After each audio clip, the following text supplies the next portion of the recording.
नमस्कार दोस्तों, आज हम एक बेहद अहम और चर्चित विषय पर बात करेंगे। सोशल मीडिया आचरण और सुप्रीम कोर्ट का हालिया निर्देश। क्या आप जानते हैं, सुप्रीम कोर्ट ने हाल ही में केंद्र सरकार से कहा कि वह सोशल मीडिया पर आचरण से जुड़े स्पष्ट नियम बनाए।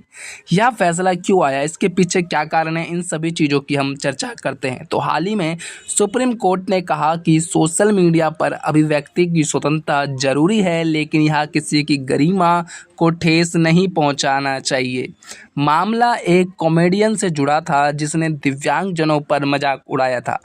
कोर्ट ने पाया कि आजकल सोशल मीडिया पर ऐसी संवेदनशील टिप्पणियां आम हो गई है और जिसको देखो जो भी कुछ ना कुछ सोशल मीडिया पर पोस्ट कर रहा है। इसलिए ज़रूरी है कि सरकार कुछ गाइडलाइंस या रूल्स बनाए। संवैधानिक पृष्ठभूमि क्या कहती है हमारी, तो भारत का संविधान हमें अभिव्यक्ति की स्वतंत्रता देता है, यानी freedom of speech and expression, यानी अनुच्छेद 19(1)(a) के तहत हर नागरिक को बोलने और अपनी राय रखने की अधिकार है। लेकिन अनुच्छेद 19(2) में कहा गया है कि इस अधिकार पर युक्तिसंगत प्रतिबंध लगाए जा सकते हैं, जैसे कि राष्ट्र की सुरक्षा, सार्वजनिक व्यवस्था, शालीनता और नैतिकता, मानहानि, हिंसा भड़काना, नफरत फैलाना। यानी स्वतंत्रता है, लेकिन यह पूर्ण स्वतंत्रता नहीं है। सवाल यह है कि सोशल मीडिया पर हर कोई कुछ ना कुछ ब्लॉगर या कोई भी कुछ भी डाल देता है। वह इस स्वतंत्रता की सीमा कहाँ तक तय की जाए। अब सोशल मीडिया का बढ़ता प्रभाव।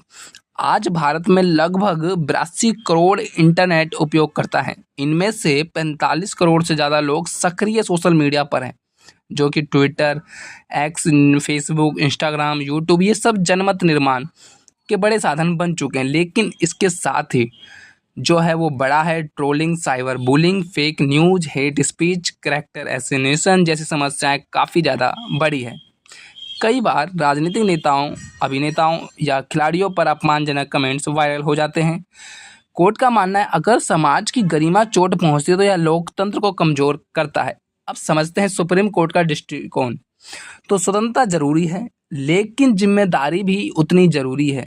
जब आप कोई भी बयान देते हैं तो ये आपको ध्यान रखना चाहिए कि किसी की व्यक्ति के सम्मान और संवेदनशीलता को चोट नहीं पहुंचे। सरकार को ऐसे नियम बनाने चाहिए जो किसी हेट स्पीच या डिसेबल्ड लोगों पर मजाक जैसे मामलों को रोके, लेकिन अभिव्यक्ति की स्वतंत्रता खत्म ना करे। कोर्ट ने यह भी कहा कि सोशल मीडिया कंपनियों को भी जिम्मेदार बनना होगा ताकि वे अपमानजनक सामग्री हटाएं। अब अंतर्राष्ट्रीय में क्या चल रहा है इसको समझते हैं। तो यूरोपियन यूनियन जिसमें है कि प्लेटफॉर्म्स को कंटेंट मॉडरेशन करना अनिवार्य है। अमेरिका में फ्री स्पीच तो बहुत ज़्यादा व्यापक है, लेकिन हेट स्पीच पर काफ़ी ज़्यादा सख्ती है। ब्रिटेन में ऑनलाइन सेफ्टी बिल लाया गया है बच्चों और कमज़ोर वर्गों को सुरक्षित रखने के लिए। तो भारत में भी ऐसे कुछ नियम की हमें ज़रूरत है। अब आप ऑस्ट्रेलिया में देख लीजिए, उन्होंने नियम बनाया है कि बच्चों को दूर रखेंगे। अब भारत भी उसी दिशा में बढ़ रहा है जहाँ दुनिया के बाकी लोकतंत्र पहले कदम उठा चुके हैं। तो 2021 में आईटी रूल्स लाए गए भारत में, लेकिन यह ज़्यादातर सोशल मीडिया कंपनियों को नियंत्रित करते हैं। इंडिविजुअल कॉन्डक्ट के लिए कोई स्पष्ट नियम नहीं है। अब फ़ायदे क्या हैं और नुकसान क्या है इसको समझते हैं।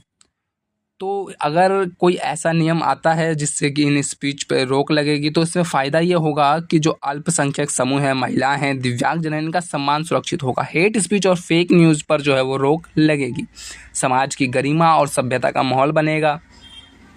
और लेकिन कुछ चुनौतियाँ भी है, क्योंकि सरकार संवेदनशीलता का मापदंड अलग अलग लोगों के लिए अलग अलग हो सकता है। टेक्नोलॉजी इतनी तेज़ है कि नियम लागू करना मुश्किल हो सकता है। सरकार और सोशल मीडिया कंपनियों के बीच भी टकराव हो सकता है। तो अब आगे का रास्ता क्या होना चाहिए, तो भारत को एक डिजिटल कंडक्ट कोड बनाने की ज़रूरत है, जो कि कई बार बात हो चुकी है, जिसमें कि तेज न्याय प्रणाली हो ताकि पीड़ित को तुरंत राहत मिले और सोशल मीडिया कंपनियों को जवाबदेहिता सुनिश्चित हो। यूजर्स की डिजिटल साक्षरता, ताकि लोग समझ सके कि क्या लिखना ठीक है क्या नहीं। तो सोशल मीडिया लोकतंत्र की ताकत है, लेकिन अगर इसका गलत इस्तेमाल होता है तो यही लोकतंत्र की सबसे बड़ी कमजोरी भी बन सकता है। तो आने वाले वक्त में हमें एक ऐसा कानून की ज़रूरत है जिसमें कि सोशल मीडिया को कंट्रोल किया जा सके। ऐसा कुछ ना लिखा जाए जो कि किसी के सम्मान को ठेस पहुंचा रहा हो।